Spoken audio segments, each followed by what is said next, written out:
Morning दोस्तों, नमस्कार नमस्कार नमस्कार दोस्तों। Lecture three chapter 9। बेटे चैप्टर 9 थोड़ा सा लंबा है, घबराना नहीं है। लेकिन भूपेश आनंद एक एक बात को अपनी चर्चा से, अपनी कहानी से पूरा क्लियर कर देगा। मैं सीए, मैं सीएस, मैं सीएमए, मैं अमेरिका और मैं ही लंदन। बेटे मुझे ऐसा लगा कि म्यूचुअल फंड डिस्ट्रीब्यूटर के लिए लेक्चर्स प्रॉपर नहीं है, सब पीपीटीज और बुक से पढ़ा रहे हैं। तो मुझे लगा कि मैं पूरी टेक्निक से, पूरी मेहनत से, पूरी शिद्दत से आपको ये म्यूचुअल फंड डिस्ट्रीब्यूटर का एग्जाम क्लियर भी कराऊंगा और करोड़पति भी बनवाऊंगा। तो दोस्तों इस वजह से I have started with these lectures. तो मैं आज इन्वेस्टर सर्विसेज के लेक्चर नंबर 3 की तरफ बढ़ रहा हूं। अभी 2-3 लेक्चर्स और लगेंगे। आपको पता ही है कि थोड़ा सा चैप्टर बड़ा भी है और 15% की वेटेज भी है, इंपॉर्टेंट भी है आपके लाइफ के लिए भी, पेपर के लिए भी। तो बेटा फिर क्यों ना थोड़ी सी हम भी खून दे दें। मुझे खून दो, मैं आजादी दे दूंगा। आइए आइए जल्दी से रजिस्टर ओपन कीजिए। बेटे आज के लेक्चर में मैंने जो बताना है ना आपको, very very important learning objectives. पहली बात मैं ये बताऊंगा कि जब आप चेक जमा कराते हैं, because in the last lecture we have discussed that what are the modes, what are the banking modes in which you can deposit your money. तो सवाल ये आता है कि जब आप अपना पैसा जमा कराएंगे, इधर चेक के थ्रू और एनईएफटी के थ्रू और क्रेडिट डेबिट कार्ड के थ्रू और यूपीआई के थ्रू, तो आपको किस दिन एनएवी मिलेगी, मतलब किस दिन you will be allotted with the units. And that is very important, because आज अगर मुझे अलॉट हुए तो आज के एनईवी के बेसिस में मुझे चार्ज मिलेगा, कल हुए तो कल के बेसिस में। बेटे और एक एक दिन में कई बार हजारों पॉइंट्स मार्केट ऊपर नीचे चली जाती है। And NAV changes, as you know that every day NAV is changing. Net asset value हर रोज बदल रही है यार, हर रोज तो बदल रही है। तो आइए इस बात को ध्यान में रखते हुए मैं भूपेश आनंद आज आपके सामने बड़ी प्यारी प्यारी सी बातों को डिस्कस करूंगा।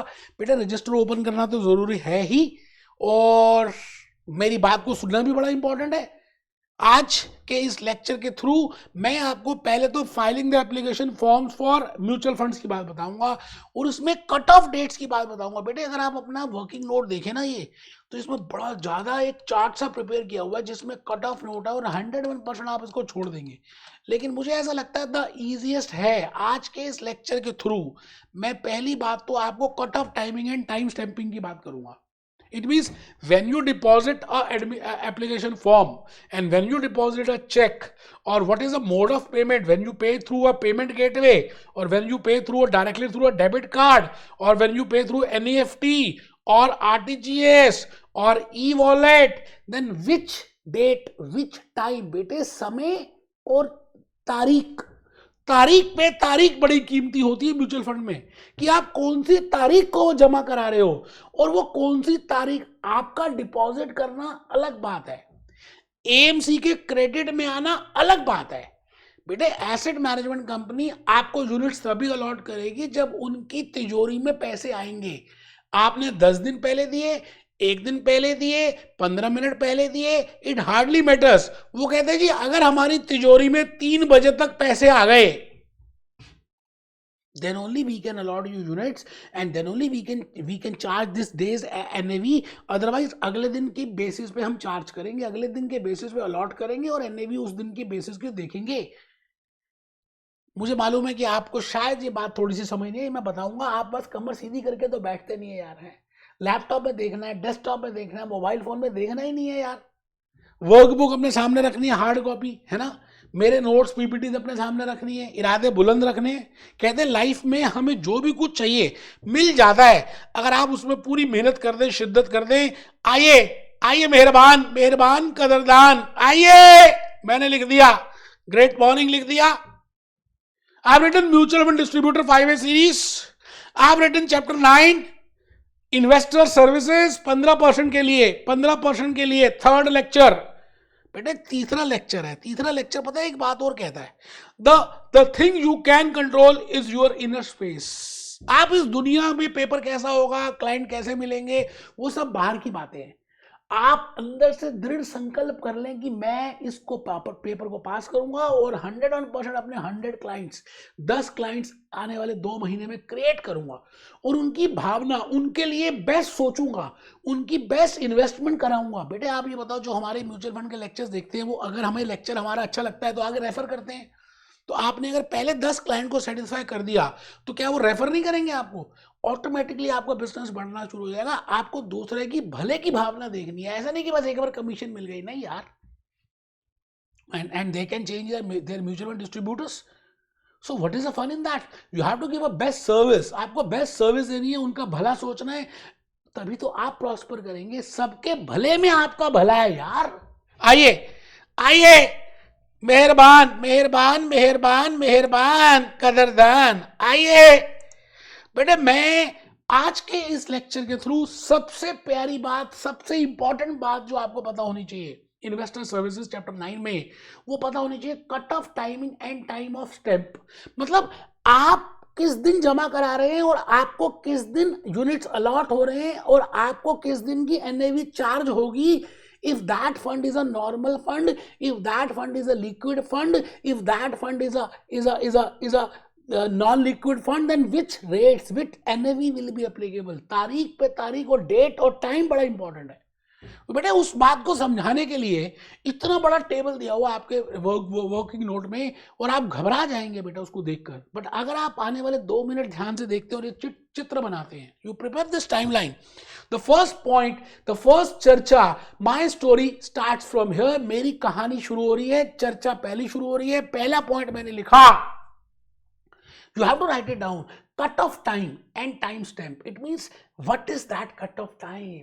जैसे आप पेपर देने जाएंगे म्यूचुअल फंड डिस्ट्रीब्यूटर का, तो बेटे कट ऑफ टाइम है कि आपको उससे पहले पहुंचना ही पहुंचना है। आधा घंटा पहले पहुंचो सेंटर में यार।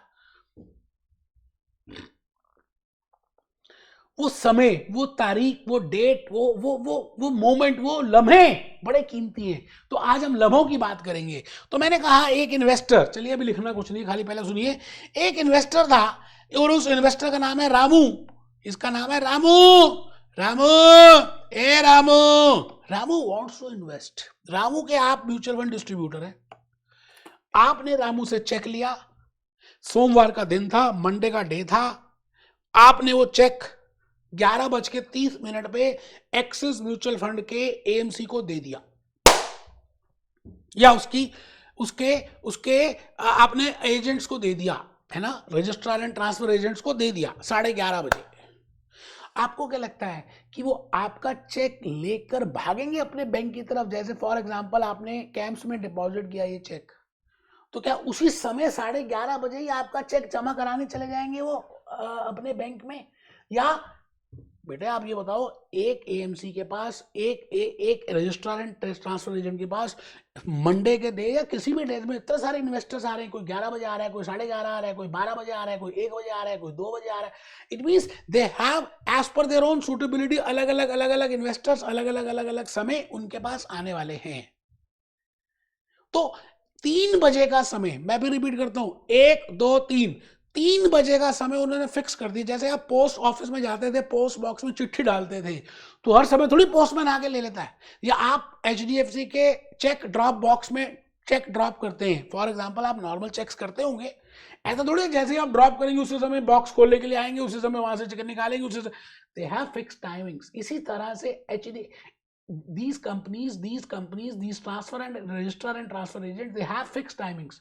इनका एक डेट, एक मुकर्रर होता है, एक टाइम मुकर्रर होता है। मान लेते हैं वो टाइम है 3 बजे, तो बेटा 3 बजे का समय इन्होंने फिक्स किया है कि जितने भी चेक 3 बजे तक आएंगे हम उन 3 बजे के चेक को निकालेंगे। 3:30 आएंगे तो नहीं, 3 बजे तक जो चेक होंगे हम उनको निकालेंगे और जाकर डिपॉजिट कर देंगे। अच्छा अब एक चीज बताओ, चेक डिपॉजिट करने के क्या बाद एकदम ही क्रेडिट मिल जाता है एएमसी को? नहीं बेटे, वो चेक डिपॉजिट होगा, उसके बाद वो क्लियर होगा, it will have some floating time. आप खुद बताइए, आप चेक जमा कराते हैं, नॉर्मल वे में भी चेक जमा कराते हैं, आपको मिलता है या आप इशू करते हैं, तो 2 दिन लग ही जाते हैं जब आपके बैंक से वो पैसे डिडक्ट होते हैं। एकदम नहीं होते, बिकॉज वो जाएंगे क्लियरिंग हाउस में, बैंक वाले साइन चेक करेंगे, वो चेक करेंगे, and then they will give you a credit.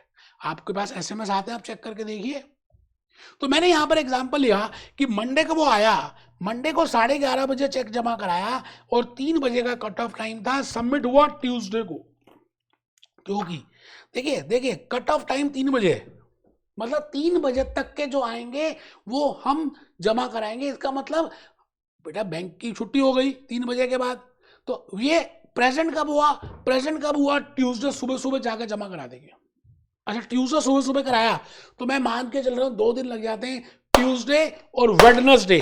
Wednesday शाम को जाकर 5 से 7 के बीच में क्लियरिंग होती है, आप कभी नोट करना। मतलब ट्यूसडे को मैंने सबमिट किया, आपने मंडे को डिपॉजिट किया, and mutual fund that company that transfer agent has deposited submit on Tuesday in their bank। तो बेटे ट्यूसडे का दिन लगेगा, वेडनेसडे शाम को 5 बजे से लेके 7 बजे के बीच में आपको एसएमएस आता, आप चेक करना, your cheque will be clear. इसका मतलब एएमसी के पास जो पैसे जाएंगे वो थर्सडे को जाने वाले हैं। इसका मतलब आपने जो मंडे को चेक जमा कराया था, आपको यूनिट्स मंडे अलॉट नहीं हुए, ट्यूसडे भी अलॉट नहीं हुए, वेडनेसडे भी अलॉट नहीं होंगे, क्योंकि एएमसी के खाते में उसकी तिजोरी में पैसे तो थर्सडे को आए। तो बेटे वो थर्सडे को आपको यूनिट्स अलॉट करेंगे, एंड दैट टू थर्सडे को जो सुबह सुबह की नेट एसेट वैल्यू होगी उसके बेसिस पे आपको यूनिट्स दे दिए जाएंगे। अब ऐसा भी हो सकता है कि थर्सडे को मार्केट बड़ी गर्म थी, आपको एनएवी ज्यादा चार्ज हो गई, इसका मतलब आपके यूनिट्स कम आएंगे, या थर्सडे को मार्केट बड़ी ढीली थी, आपको आपकी एनएवी ज्यादा हो गई या कम हो गई, आपको नंबर ऑफ यूनिट्स ज्यादा आएंगे। इट कैन बी पॉसिबल, अभी हम उसमें नहीं जा रहे, पहले हम ये चेक कर रहे हैं what I mean by cut off time and time of stamp. I think यहां तक क्लियर है। बट ये फोटो बनाओगे ना तो 2 बड़े बड़े फ्लो चार्ट जो आपके वर्क नोट में दिए हैं बनाने नहीं पड़ेंगे, बना लो बेटा, 1 सेकंड लगेगा। थर्सडे, मैंने कहा जी थर्सडे को एनएवी देखेंगे और थर्सडे को यूनिट्स अलॉट करेंगे। प्लीज आप सभी ये चित्र बनाइए बेटे, कोई नहीं कराता इस तरह से, कोई नहीं सारे लोग अपलोड करता। भूपेश वो जो अपलोड किए भी है ना, उन्होंने पीपीटी से पढ़ा पढ़ा के फॉर्मेलिटी निभाई है। भूपेश आनंद फॉर्मेलिटी नहीं करता बेटा, आप बस टाइमलाइन बनाइए, इसके बाद कैसे करना भूपेश आनंद बताएगा जब आपको एयर नंबर मिलेगा। करोड़पति बनाने का आपको हेल्प करूंगा मैं पूरी। इन्वेस्टर था, इन्वेस्टर ने मंडे को चेक जमा कराया, म्यूचुअल फंड डिस्ट्रीब्यूटर ने उसके बिहाफ में 3 बजे का कट ऑफ टाइम था, सबमिट होगा ट्यूसडे को, वेडनेसडे को जाके शाम को क्लियर होगा, थर्सडे को उसके क्रेडिट में जाएगा। इट मीन्स आप चाहें तो एनईएफटी भी कर सकते हैं, आप चाहें तो डायरेक्टली उसकी वेबसाइट में पे कर सकते हैं, आप चाहें तो उसके जो डेडिकेटेड प्लेटफॉर्म है म्यूचुअल फंड खरीदने के, एनएससी के, बीएससी के, एमएफ यूटिलिटीज, एमफी इंडिया के, और डायरेक्टली ई वॉलेट से आप डायरेक्टली पे कर सकते हैं, तो उसी दिन ही क्रेडिट हो जाएगा। कहने का मतलब है कि एएमसी के जेब में जब पैसे आएंगे उसी दिन वो आपको यूनिट उस समय अलॉट करेगी, उससे पहले नहीं करेगी। अच्छा बेटा कई बार ऐसा भी होता है कि आप पेमेंट गेटवे के थ्रू, जैसे आप हमें पेमेंट करोगे है ना, ये लेक्चर तो मैं अपलोड कर रहा हूँ फ्री में, वैसे म्यूचुअल फंड डिस्ट्रीब्यूटर का जो हमारे से पूरा कॉस्ट लेता है, हम उसको पूरा बताते हैं कि भाई इसके बाद क्या करना है, इसके पैम्फलेट्स क्या है, इसके पहले क्या करना है, पूरा प्रोसेस समझाते हैं है ना। मतलब पेपर क्लियर करने के बाद भी बड़े सारे स्टेप्स है ना, कैसे आप क्लाइंट्स की बात करेंगे, कैसे प्रेजेंटेशन देंगे, क्या होगा, वो पूरा का पूरा प्रोसेस, हमारा पूरा का पूरा सेट जो है हम बेचते हैं। अच्छा कुछ लोग, अच्छा जब हम बेचते हैं तो कुछ लोग कार्ड से पेमेंट करते हैं, तो हमने क्या किया हुआ, पेमेंट गेटवे लिया हुआ रेजर का, पेयू मनी का। अब आप जिस दिन पेमेंट करेंगे ना रेजर को, वो हमारे को उस दिन नहीं देता, वो 2 दिन के बाद पैसे मिलते हैं। It means अगर if you are paying through payment gateway, again you have to see that as on which date your account, AMC account has been credited, because that date is very important, that time is very important, because on the basis of that only units will be issued। तो ऐसा नहीं कि आपने online payment कर दी और payment gateway से कर दी तो उसी दिन ही क्रेडिट होगा, नहीं यार। वो बात अलग है कि अगर आप वेबसाइट पे डायरेक्टली पे करते हैं, ई वॉलेट से देते हैं, एएमसी के अकाउंट में उसी दिन चला जाता है 3 बजे से पहले, तो आपको उसी दिन के एनएवी और उसी दिन के यूनिट्स उसके बेसिस पे अलॉट हो जाएंगे। मैंने ये बातें कुछ नोट 1, नोट 2, 3 में लिखी है, बिकॉज ये एग्जामिनेशन में बार बार आ रही है।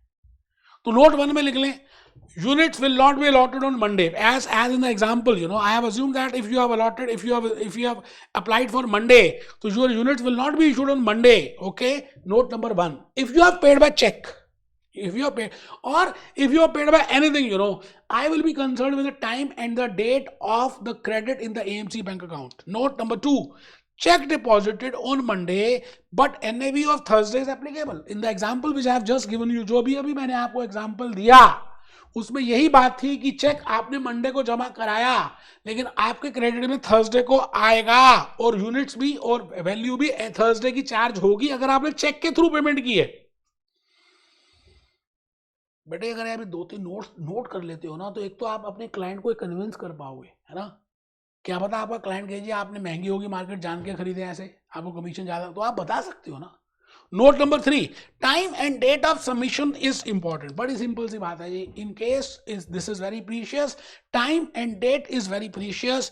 आपको इन 2 बातों का ध्यान रखना है। Note number 4, any mode other than cheque, अगर आप किसी दूसरे मोड, इलेक्ट्रॉनिक मोड से, इंटरनेट के मोड से, आधार कार्ड की पेमेंट के थ्रू, ब्लॉक, किसी भी तरह से पेमेंट करते हैं, तो if the money is credited to AMC before 3 PM then same day NIV will be applicable. ये बात प्रीशियस है, आपको इस बात को लिखना है। Any mode other than cheque, if money is credited to AMC before 3 PM then same day AMC will be applicable. I think आप ये नोट नंबर 4 लिख लेंगे ना बेटा, तो उस दिन पेपर में आएगा तो आपको झलक होगी, एक इशारा होगा कि हाँ ये मैंने किया हुआ और आप कर पाएंगे। Note number 5, I have just told you that even if you have paid through payment gateways, ऐसा मत सोचिए कि आपकी पेमेंट आपकी डेबिट तभी हो जाएगी, बट आपको फिर भी units they will not be allotted unless and until, because ये पेमेंट गेटवे वाले भी तो 2 दिन अपने पास पैसे रखते हैं प्रोसेस करने के लिए, तो जिस दिन एक्चुअली में क्रेडिट होगा एएमसी को उस दिन आपको मिलने वाले हैं। So date and time of credit plays a very important role. I think पहली बात हम सबको समझ आ गई। अच्छा ये बात थी नॉर्मल फंड्स की, बट आपको पता है लिक्विड फंड्स होते हैं और ओवरनाइट फंड्स भी होते हैं। बेटे लिक्विड फंड्स तो मैंने बताया हुआ है, there are different types of funds. Liquid मतलब जहां पर आप लिक्विड एसेट्स लेते हैं, एक एक दिन, एक एक मिनट, एक एक घंटा बड़ा प्रीशियस होता है, तो इस बात का ध्यान रखना। अगर वो लिक्विड फंड है या ओवरनाइट फंड है तो 3 बजे का समय नहीं है, 1:30 तक उनको क्रेडिट मिल जाना चाहिए, बिकॉज एक एक घंटे की वैल्यू है। तो ऊपर लिखेंगे note number 7, 8 in case of liquid and overnight fund. ऐसा मानिए कि मैंने वर्किंग बुक सारी पढ़ी, उसको उसकी कहानियां बनाई, उसकी स्टोरीज लिखी और आपके सामने आ गया। तो in case of liquid and overnight fund, money should be available up to 1:30 PM instead of 3 PM. बेटे 1:30 तक पैसे मिल जाने चाहिए। मैंने एग्जांपल दिया कि एक क्लाइंट है, एक इन्वेस्टर है, उसने लिक्विड फंड में इन्वेस्टमेंट किया था, अगर वेडनेसडे 1:30 तक मिल गई तो ठीक है, उस केस में ट्यूसडे की, प्रीवियस डे की एनएवी चार्ज होगी, क्योंकि ट्यूसडे को तो कैलकुलेट करके वेडनेसडे सुबह आ रही होगी। वेडनेसडे वाली एनएवी जो हम कैलकुलेट करेंगे वेडनेसडे डे के बेसिस पे हो, तो थर्सडे सुबह आएगी। इसका मतलब क्योंकि हर रोज हम सुबह 11 बजे एनएवी लेके आते हैं, तो आज की तो हम कल कैलकुलेट करेंगे वेडनेसडे की, तो ट्यूसडे की एनएवी मिलेगी। आई थिंक आपको बात समझ आ चुकी है, ये इंपॉर्टेंट है। नोट नंबर 8, अच्छा अब यहां तक तो बात थी कि अगर आप रीपरचेज करते हैं या आपने एनएफओ में अप्लाई किया या कुछ भी किया है ना, तो आपको कौन से दिन ये डेट अज्यूम करते हैं कि आप उस स्कीम से एग्जिट करना चाहते हैं, तो no doubt you have to pay exit load, वो बात हम डिस्कस कर चुके हैं, सिक्योरिटी ट्रांजैक्शन टैक्स डिस्कस कर चुके हैं। बट आज सवाल आता है कि एनएवी किस समय की कैलकुलेट होगी। ऐसा भी तो हो सकता है कि आज आपने रिडीम किया तो एनएवी अगर हम आज के लगाएं तो कुछ हो सकती है, इट विल बी डिफरेंट, कल की लगाएंगे तो कल डिफरेंट हो सकती है। अच्छा यहां पर ना चेक क्लियरिंग की बात नहीं है, आपने कुछ पेमेंट तो करनी नहीं, neither by NEFT, neither by debit card, neither by cheque, because आपको तो पैसे मिलने हैं म्यूचुअल फंड से। आप कहते हो भैया राम राम, मैं जा रहा हूं, मुझे जाना है हरिद्वार में, आराम से गंगा जी नहाऊंगा, वहीं पे रहूंगा, जीवन देख लिया, मुझे पैसे दो भैया। अच्छा जब आप उससे पैसे लोगे तो जमा तो कराने नहीं, जिस दिन लोगे, फॉर एग्जाम्पल उस दिन 3 बजे तक अगर आपने एप्लीकेशन दे दी कि भैया मुझे पैसे दे दो, मुझे पैसे दे दो, ये रही मेरी एप्लीकेशन, तो आपको उस दिन की ही सुबह की जो एनएवी है वही चार्ज होगी और उसी के बेसिस में आपको पैसे मिल जाएंगे। तो ये बात लिखिए, एप्लीकेशन फॉर्म बिफोर 3 PM तो सेम डे की एनएवी लगेगी। अगर आपने 3 बजे के बाद एप्लीकेशन फॉर्म जमा कराई है तो फिर अगले दिन सुबह जो एनएवी होगी वो लगेगी वांट्स टू विड्रॉ। आराम से बेटे, मैंने बड़ी मेहनत की है यार आपको डायग्राम्स बताने के लिए, लॉजिकली कंसेप्ट समझाने के लिए, है ना। तो नोट 8 लिख लें, नोट 8 लिख ले। अब मैंने एक बात लिखी है कि अगर आपने फ्राइडे को 3:30 पे किसी ने एप्लीकेशन जमा कराई तो मंडे की एनएवी लगे, मंडे जो एनएवी होगी वो मिलेगी। कैसे भाई, सैटरडे संडे तो छुट्टी है, फ्राइडे को 3:30 कराई, 3 बजे को तो वैसे भी नहीं करे, अगर 3 बजे तक कराते तो फ्राइडे की एनएवी ही लग जाती, और आपको मतलब जो फ्राइडे सुबह की एनएवी मतलब जो थर्सडे कैलकुलेट हुई थी वही तो फ्राइडे को सुबह सुबह होगी, जो थर्सडे के बेसिस पे कैलकुलेट हुई थी। बट अगर आपने फ्राइडे को 3:30 बजे कराया है तो फ्राइडे तो टाइम खत्म हो गया, 3 बजे के बाद सैटरडे छुट्टी है, संडे छुट्टी है, तो मंडे सुबह सुबह जो एनएवी आएगी उसके बेसिस पे हम आपको यूनिट्स रिडीम कर देंगे। पेपर में बार बार आ रहा है, बार बार देखो, 1000 बार देखो। मैं आपको एक बड़ा प्यारा सा गाना, दोस्तों एक मूवी का नाम है ऑल इज वेल, मैं चाहता हूं एक बार गाने को देखें, क्या कहना क्या चाह रहा है। को करके गोल, वो कह रहा है जब लाइफ हो आउट ऑफ कंट्रोल, होठों को करके गोल, होठों को करके गोल, सीटी बजा के बोल, all is well. Out of control, होठों को करके गोल, होठों को करके गोल, सीटी बजा के बोल, ऑल इज वेल। मुर्गी क्या जाने अंडे का क्या होगा, हर लाइफ मिलेगी या तवे पे फ्राई होगा। कोई घबराना नहीं है कि पेपर होगा या नहीं होगा, क्लाइंट आएंगे नहीं है, सब ठीक होने वाला है। तभी आप भूपेश आनंद के लेक्चर देख रहे हो, थोड़ी सी बातें और लिखनी है। अच्छा, अगर आप, मैं तो ये कहूंगा as a mutual fund distributor, you firstly you should invest in the mutual fund. जैसे ही आपको एआरएन नंबर मिल जाए ना, आपने डायरेक्टली अपनी जगह, क्योंकि आप जब अपनी इन्वेस्टमेंट करेंगे तो आपको तो कमीशन मिलने वाली नहीं है, तो आप डायरेक्ट प्लान में इन्वेस्ट करें। और अगर आपने डीमेट अकाउंट नहीं ओपन किया तो पहले डीमेट अकाउंट ओपन करें, क्योंकि डीमेट अकाउंट में जो केवाईसी होगी, know your customer as per money laundering act, वो सारी केवाईसी आपको आराम से म्यूचुअल फंड में यूज हो जाएगी। बार बार केवाईसी कराने की जरूरत नहीं है। एक बच्चों को नींद आ रही थी, वो कहता है क्या मतलब, मैंने कहा भाई साहब केवाईसी का नाम सुना हुआ है, अगर आपके बैंक में अकाउंट है तो नो योर कस्टमर, आपने पैन कार्ड और अपने आधार कार्ड दिया होगा, पैन कार्ड मतलब आईडी और आधार कार्ड का मतलब एड्रेस प्रूफ, और आपके सिग्नेचर, आपके थंब इम्प्रेशन बायोमेट्रिकल दिए होंगे। अब बैंक में क्या होता है, एचडीएफसी में अलग कराना पड़ता है, आईसीआईसी में अलग केवाईसी करानी पड़ती है, एसबीआई में अलग करानी पड़ती है, इसमें अलग।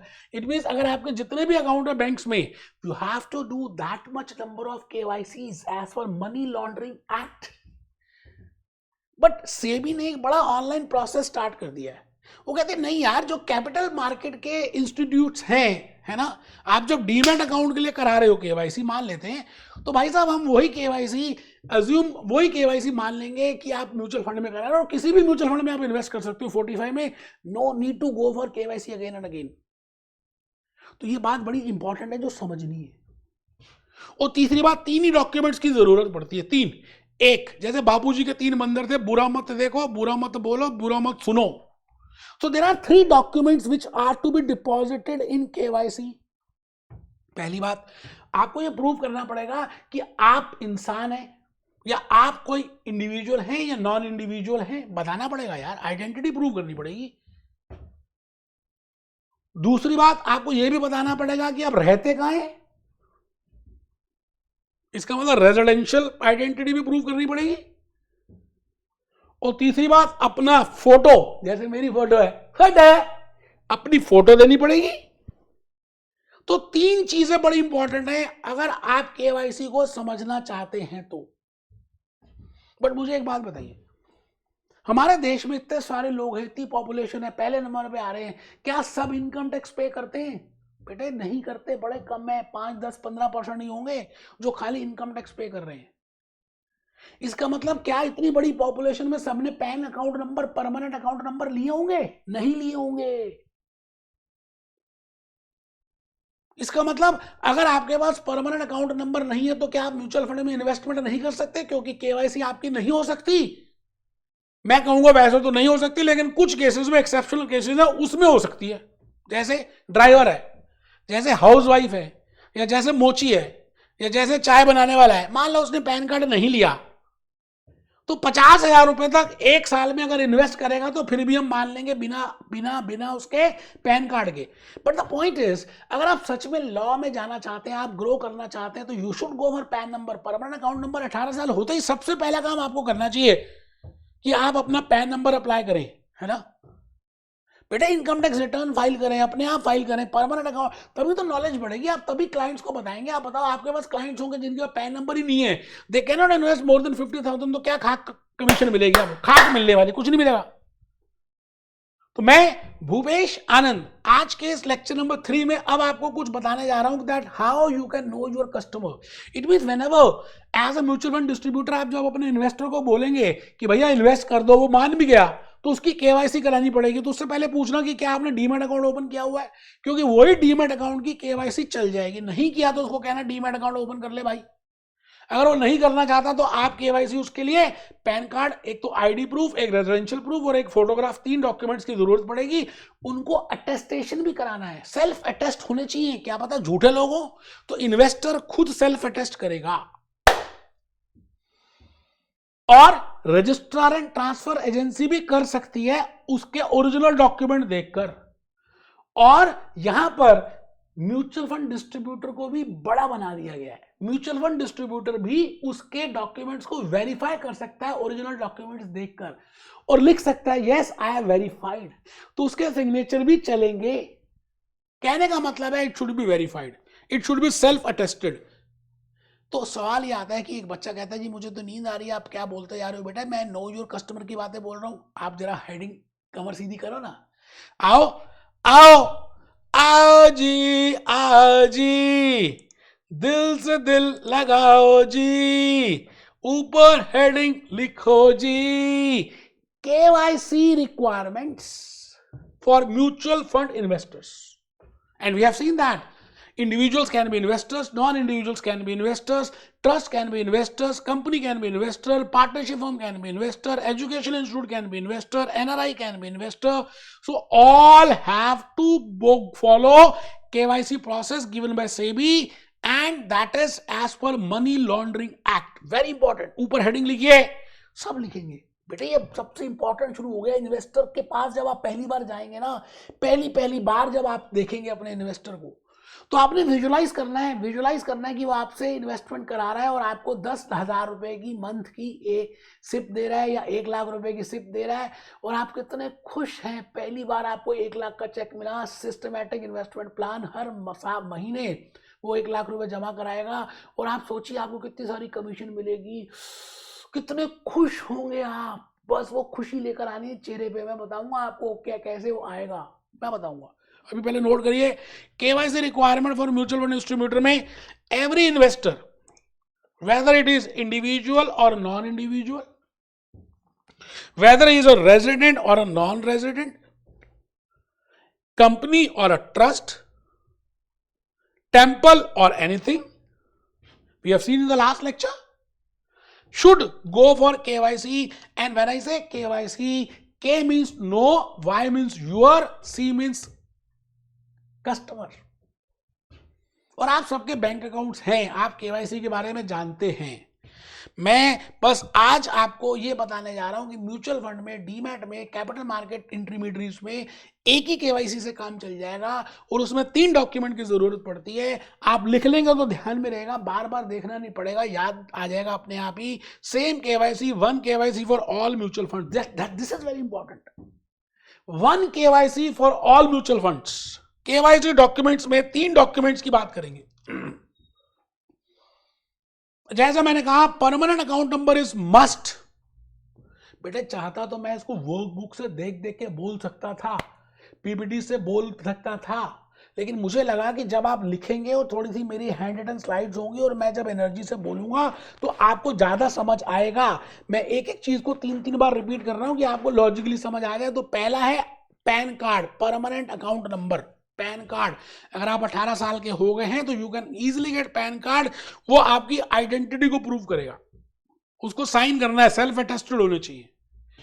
दूसरा, आप रहते कहां हैं, ये पासपोर्ट प्रूव कर सकता है, आधार कार्ड प्रूव कर सकता है, वोटर आईडी कार्ड प्रूव कर सकता है, कार्ड अकाउंट की स्टेटमेंट प्रूव कर सकती है, बिजली का बिल, पानी का बिल, टेलीफोन का बिल, कोई भी एक चीज प्रूव कर सकती है कि आप यहां रहते हो, आपके नाम पे होना चाहिए। और आपका चित्र, आपकी फोटो, अब कई बार एड्रेस दो हो सकते हैं, परमानेंट भी और कम्युनिकेशन भी, फिर तो दोनों के लिए आपको ये सारी फॉर्मेलिटीज निभानी पड़ेंगी कि आपको प्रूव करना पड़ेगा कि ये आपका कम्युनिकेशन एड्रेस है और ये परमानेंट एड्रेस है। एक ही एड्रेस है तो फिर एक चीज, दो एड्रेस है तो दोनों की एक एक चीज होनी चाहिए, then only it will prove that this is a address proof. मोटा मोटी 3 चीजें चाहिए, पैन कार्ड चाहिए, आधार कार्ड चाहिए और तीसरी आपकी फोटो चाहिए। चलिए साहब, अब इसमें कुछ इफ्स एंड बट्स हैं कि अगर एनआरआई होगा तो क्या होगा, माइनर होगा तो क्या होगा, माइनर होगा तो उसके गार्डियन क्या करेंगे, अगर कंपनी है तो कंपनी में डायरेक्टर 5 हैं तो क्या 5 की केवल, वो थोड़ी सी बातें जो है मैंने बतानी है। मुझे ऐसा लगता है कि मैं काफी कुछ आपको बता चुका हूं, आप नाराज नहीं हो। मैं आपके लिए दोबारा से, यहाँ देखिए मैं एक बार दोबारा से आ गया कंसेप्ट नंबर 5 में, filing the application form for mutual funds. We know that we can file in the regular plan और the direct plan, we have already seen that. Unit holder की इंफॉर्मेशन होगी, minor as a unit holder, we have seen that in the last lecture as well as today's lecture कि एक minor भी unit holder बन सकता है। ठीक है जी, तो ये सारी बातें आपको मैंने ऑलरेडी लिखी है। केवाईसी डिटेल्स की बात अभी हम डिस्कस करेंगे, बैंक अकाउंट डिटेल्स की बात डिस्कस करेंगे। तो मैं डायरेक्टली उसी ट्रांजैक्शन में आ रहा हूं जो मैंने को बतानी है। ये बेटे कंसेप्ट नंबर 9 के डॉक्यूमेंट्स हैं कि अगर आपको केवाईसी करानी है तो 3 डॉक्यूमेंट्स की जरूरत है। बेटे मैंने पीपीटीज बनाई, हैंड रिटन स्लाइड्स बनाई, वर्कबुक से बता रहा हूं। All investors, both individual and non individual, सारे इन्वेस्टर्स, कौन कौन से, इंडिविजुअल भी, दिस भी, इंक्लूडिंग जॉइंट होल्डर्स। ठीक है जी, एनआरआई के केस में पीओए होल्डर्स होते हैं, मैं बताऊंगा, and guardians in case of minors, मतलब माइनर के नहीं केवाईसी होगी, उसके गार्जियन की होगी। Have to KYC compliant irrespective of the investment value as per money laundering act. The KYC process involves establishing the identity। आपको आइडेंटिटी बतानी है, आपको अपना एड्रेस प्रूफ करना है, तो as per anti money laundering laws. ठीक है sir, KYC PAN card, address proof, passport, voter ID, ration card, driving licence, bank account statement, utility bills, ये सारी चीजें आपको डॉक्यूमेंट्स में डिपॉजिट करनी है। लेकिन इसमें कुछ बातें ऐसी हैं जो बड़ी प्रीशियस हैं, जो आपको ध्यान में रखनी है, क्योंकि आपके क्लाइंट्स वैसे भी हो सकते हैं। तो आप एक आध बात लिख लेंगे तो अच्छा रहेगा। Note number 1, ID proof and address proof is self attested, self attest होने चाहिए। ठीक है sir. Note number 2, original has to be provided by the investor, मतलब अगर आप बैंक में जाते हैं तो वो कहेंगे जी ओरिजिनल लेकर आना, original has to be provided. Mutual fund distributor can also verify documents. अब या तो रजिस्ट्रार ट्रांसफर एजेंट के बाद ले जाए म्यूचुअल फंड डिस्ट्रीब्यूटर, है ना, वो कर देगा, या आप खुद ही कर सकते हैं। It is allowed, you have the full authority. आप उस रजिस्ट्रार एंड ट्रांसफर एजेंट के बिहाफ में आप वेरीफाई कर सकते हैं, आप लिख सकते हैं, अपने सिग्नेचर करेंगे। तो यही बात मैंने लिखी है। आप investor can give attested copy, मान लेते हैं उसके बाद ओरिजिनल खो गए, है ना, और अभी आने बाकी है, उसने कंप्लेंट लिखवा दी, तो वो नोट फिर वो अटेस्टेड करा सकता है कि भाई जो मेरे पास डॉक्यूमेंट है ओरिजिनल नहीं है, अटेस्ट करा दिए। अटेस्ट कहां से कराएगा, या तो नोटरी पब्लिक से अटेस्ट कराए, या किसी बैंक मैनेजर से अटेस्ट कराए, या किसी गजेटेड ऑफिसर से अटेस्ट करा दे। वो कॉपी, फोटो कॉपी जो उसके पास है, कि भाई वो जो प्रूफ करेगा कि हाँ वो gazetted officer, bank manager, notary कहेगा कि ठीक है इसके पास ओरिजिनल नहीं, मैं गारंटी लेता हूं कि इसके पास ओरिजिनल, ये ओरिजिनल की ही कॉपी है। ये बड़ा इंपॉर्टेंट पॉइंट है, नोट नंबर 10।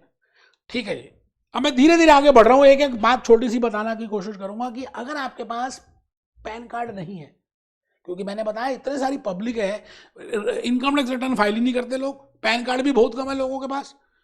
तो आप सोचिए ना, एक इंडिया, एक रूरल इंडिया है, प्राइमरी सेक्टर ज्यादा है, गरीब लोग ज्यादा है, अभी भी हम पॉवर्टी से आ रहे हैं धीरे धीरे, हाउस वाइफ है ना। आप तो मेट्रो सिटीज में रहते हैं, आप सोचिए ना अगर B30 सिटीज के बियॉन्ड में जाएं तो बड़ी लोगों को पता ही कुछ नहीं है यार। पैन कार्ड तो छोड़ दो, पहले क्या होता है, रोटी कपड़ा और मकान, ये इंपॉर्टेंट होते हैं ना। तो मैं ये कहता हूं कि वो उस केस में आप पैन कार्ड का कंपल्जन नहीं कर सकते। तो हमने कहा ठीक है, आप पैन कार्ड नहीं है ना, कोई बात नहीं यार, आप क्या करो, आप पासपोर्ट या जो वोटर आईडी कार्ड है या कोई कुछ बिल है या कुछ, वो हम मानेंगे वही आपकी आइडेंटिटी है, वही एड्रेस है।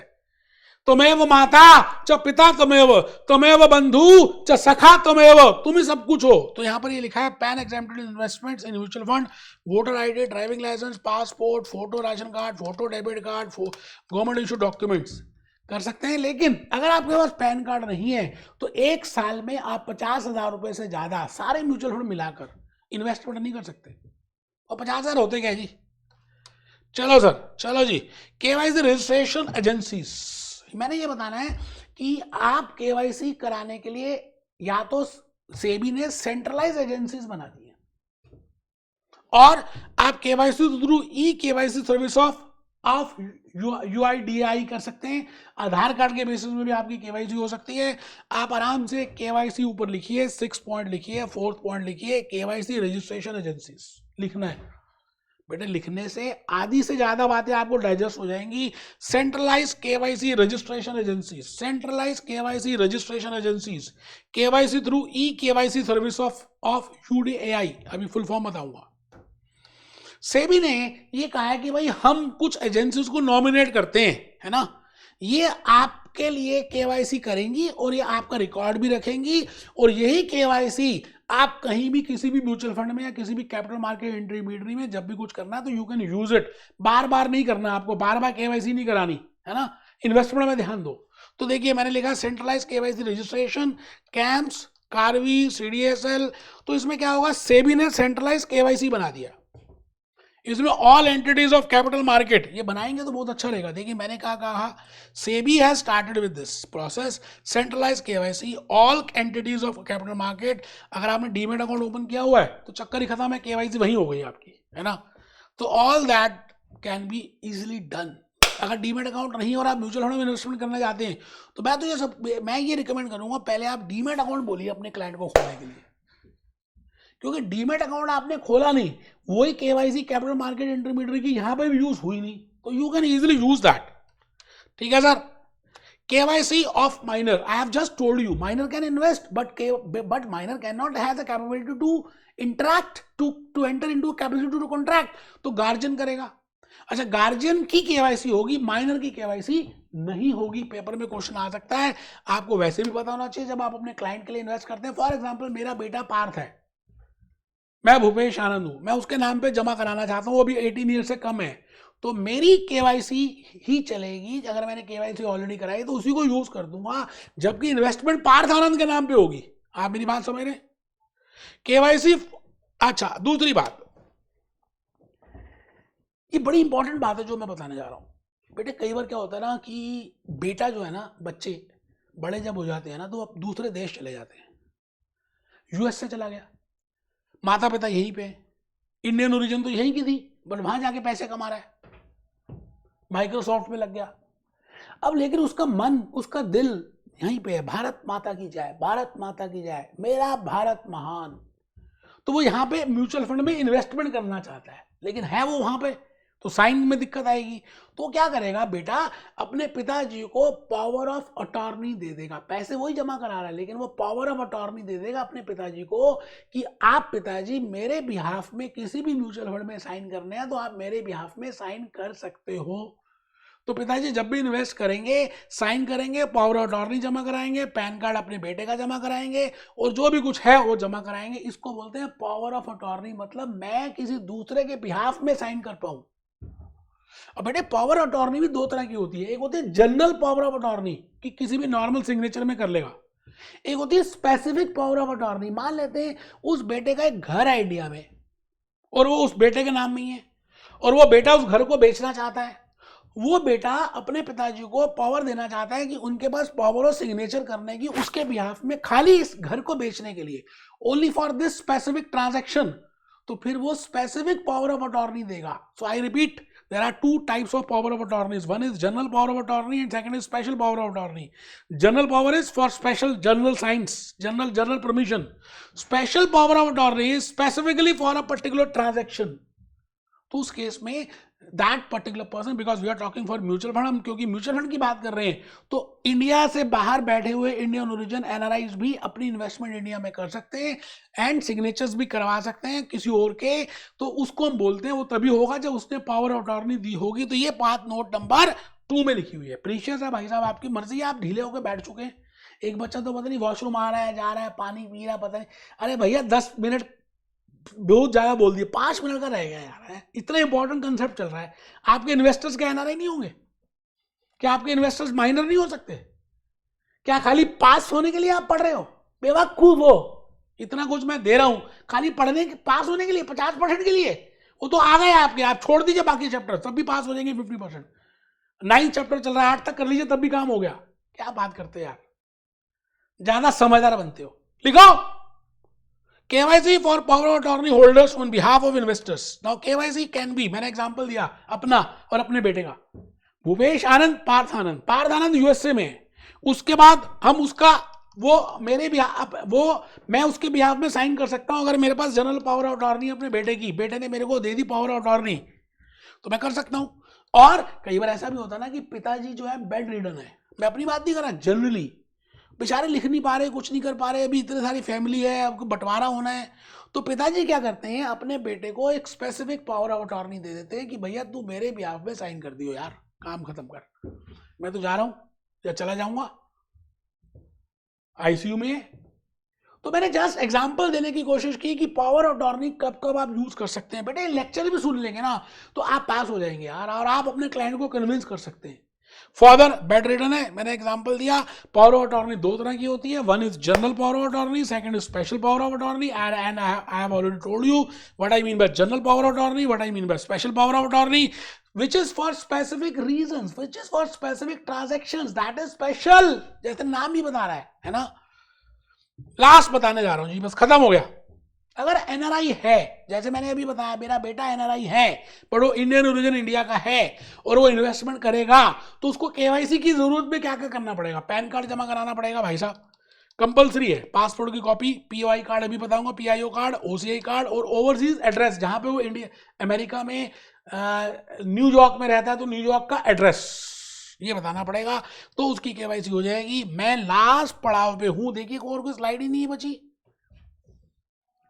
मतलब अगर एक कंपनी, मैं अब इंडिविजुअल्स की बात नहीं कर रहा, अगर नॉन इंडिविजुअल्स इन्वेस्टमेंट करना चाहते हैं म्यूचुअल फंड में, तो उनको केवाईसी में क्या क्या जमा कराना पड़ेगा और किसका जमा कराना पड़ेगा? क्योंकि एक ट्रस्ट को तो बड़े सारे ट्रस्टीज हैं, एक कंपनी के बड़े सारे डायरेक्टर्स हैं, एक पार्टनरशिप फर्म के बड़े सारे पार्टनर्स हैं, तो क्या सारे पार्टनर्स, सारे डायरेक्टर्स, सारे ट्रस्टी को केवाईसी करानी पड़ेगी? नहीं नहीं नहीं। पहली बात, वो जो नॉन इंडिविजुअल है, हम सबसे पहले चेक करेंगे कि अगर वो कॉर्पोरेट एंटिटी है तो बेटे उसका मेमोरेंडम ऑफ एसोसिएशन और आर्टिकल ऑफ एसोसिएशन बनता है।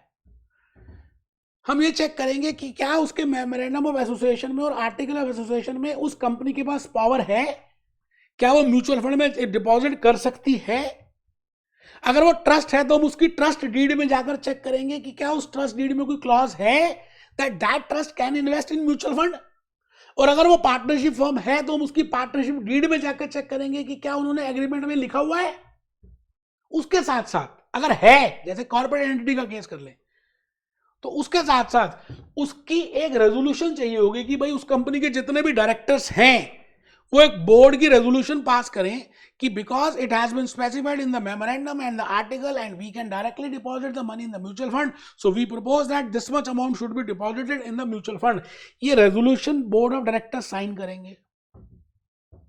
अब सवाल आता है कि 5 के 5 डायरेक्टर्स हैं, क्या अब पांचों की केवाईसी होगी? नहीं बेटे, आप ये बताओ ना, जैसे 5 डायरेक्टर्स हैं, हम ये चेक करेंगे कि उन डायरेक्टर्स में शेयर होल्डिंग किसके पास कितनी है। वो बात मैंने लिखी है, आप पहले हेडिंग लिख लीजिए, बस आखिरी पढ़ा हुआ है। Additional requirement applicable for institutional investors, बड़ा इजी है, कहानी जैसे बता दूंगा समझ आ जाएगा, पानी एक तरफ और दूध एक तरफ। Additional requirement applicable for institutional investments, trust के लिए, कंपनी के लिए, पार्टनर्स के लिए। अब उस कंपनी को कोई रिप्रेजेंट करता होगा ना, उसको बोलते हैं ऑथराइज सिग्नेटरी। उस ट्रस्ट को कोई रिप्रेजेंट करता होगा, उस पार्टनरशिप फर्म को रिप्रेजेंट करता होगा, उसको कहते हैं ऑथराइज सिग्नेटरी, जिसको अथॉरिटी मिल रही है साइन करने की। हम उस कंपनी के मेमोरेंडम ऑफ एसोसिएशन को, आर्टिकल्स ऑफ एसोसिएशन को, ट्रस्ट डीड को, पार्टनरशिप डीड को देखेंगे और उसमें क्लॉज होना चाहिए कि वो म्यूचुअल फंड में इन्वेस्ट कर सकते हैं, otherwise they can not invest. दूसरी बात, बोर्ड की रेजोल्यूशन लेंगे, रेजोल्यूशन मैंने लिखा, और फिर KYC of individual who is authorise to sign, जो सिग्नेचर करने के लिए ऑथोराइज है उसकी केवाईसी करेंगे। लेकिन सुनिए, अभी सुनिए, इसमें एक कंसेप्ट और भी आता है बेनिफिशियल ओनर्स का। ये पेपर में बार बार आ रहा है, मैंने कहा ऑथोराइज की तो केवाईसी ले ली, बट एक और की भी केवाईसी करानी पड़ेगी जिसको बोलते हैं बेनिफिशियल ओनर। मतलब अगर 5 डायरेक्टर्स हैं, हम देखेंगे उनके पास, पांचों के पास कितनी शेयर होल्डिंग है। मान लेते हैं, मैंने यहाँ पे लिखा एक होल्डर है ना, एक डायरेक्टर है जिसके पास शेयर होल्डर 30% की है, दूसरे के पास भी 30% की है, तीसरे के पास 10 की है, 10 की और 20 की है। तो law makers, mutual fund regulations ये कहती हैं कि अगर आपके पास शेयर होल्डिंग 25% से ज्यादा है, you will be considered as beneficial owner and hence your KYC will also be important along with that authorized signatory। मैंने यहाँ पे लिखा A और B के पास 30% है, फिर 10, 10, 20 है। इसका मतलब A और B को देखें तो उनके पास इंडिविजुअली 25% से ज्यादा है। इसका मतलब शेयर होल्डर A या डायरेक्टर B की भी KYC करानी पड़ेगी। अब तो जेल में जाना पड़ेगा, जेल की रोटी खानी पड़ेगी। तो इसका मतलब एक नॉन इंडिविजुअल इन्वेस्टर है तो थोड़ी सी मेहनत है। क्या, पहले तो उस नॉन इंडिविजुअल इन्वेस्टर जैसे कंपनी है तो उसका memorandum of association, articles of association, board की रेजोल्यूशन, 2 बातें, फिर उसमें जो ऑथराइज सिग्नेटरी है उसकी केवाईसी, उसके बाद जो बेनिफिशियल होना ना उसकी केवाईसी कराओगे तभी आप इन्वेस्टमेंट कर सकते हो, अदरवाइज आप इन्वेस्टमेंट नहीं कर सकते। अब एक बात और कहनी है, रिलायंस इंडस्ट्रीज के केस में मुकेश अंबानी मान लेते हैं 30% की होल्डिंग रखते हैं, तो क्या मुकेश अंबानी की भी केवाईसी होगी? नहीं बेटा, ये जो मैंने अभी बताया ना, that is only for private limited companies. Public limited companies के लिए हम यूबीओ क्लॉज नहीं लगाएंगे, ये पेपर में आ सकता है।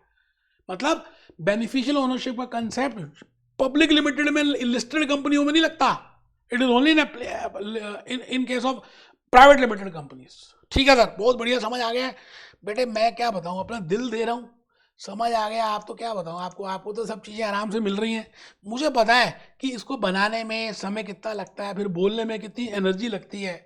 आप क्या जानोगे यार, आपको तो प्यार करना भी नहीं आता, एक कमेंट तक नहीं लिखते हौसला अफजाई के लिए कि यार इतना मेहनत कर रहा है ये बंदा है और बदले में सारे अपलोड कर रहा है लेक्चर्स।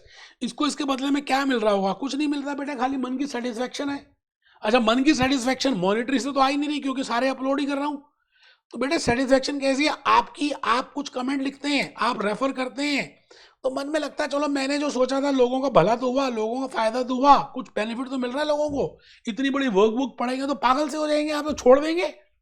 मेरे लेक्चर के बाद आप पहली बात तो पढ़ने की जरूरत नहीं, और पढ़ेंगे तब भी कोई समय आ जाएगा। दोस्तों मेरा ऑब्जेक्टिव लॉन्ग टर्म है कि मैं आपको बेनिफिट दूं आने वाले समय में। खाली पेपर क्लियर करने से आप करोड़पति नहीं बनेंगे, उसके बाद आपको अपना धंधा बिठाना है। भूपेश आनंद बताएगा कैसे धंधा बनाते हैं। मिलते हैं फिर लेक्चर नंबर 4 में। अभी 2 लेक्चर्स हो रहे हैं, चैप्टर बड़ा है ना, इंपॉर्टेंट भी तो है। Be happy, B jolly, B cheerful.